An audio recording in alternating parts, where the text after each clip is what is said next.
नाशिक इथं नातेवाईकांचा लग्न सोहळा आटपून परतणाऱ्या नामपूर येथील बदान कुटुंबियांची कार चालकाचं नियंत्रण सुटल्यानं नाशिक कळवण रस्त्यालगत कोल्हापूर फाट्याजवळ एका बंगल्यावर आदळली।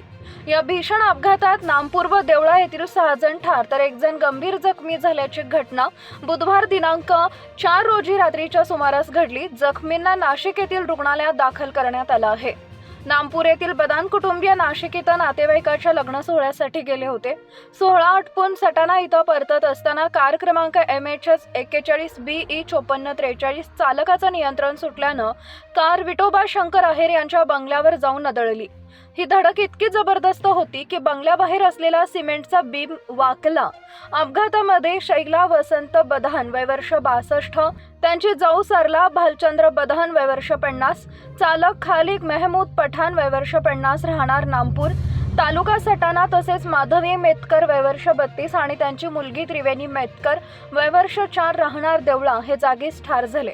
तर भालचंद्र बदान वय वर्ष 52 नामपूर आणि उत्कर्ष मेतकर वय वर्ष 12 देवळा हे गंभीर जखमी झाले। उत्कर्ष मेतकर यांचा उपचार दरम्यान मृत्यू झालाय। मृतात शैला बदान व माधवी मेतकर या मायलेकी असून त्रिवेणी ही माधवी यांची मुलगी आहे।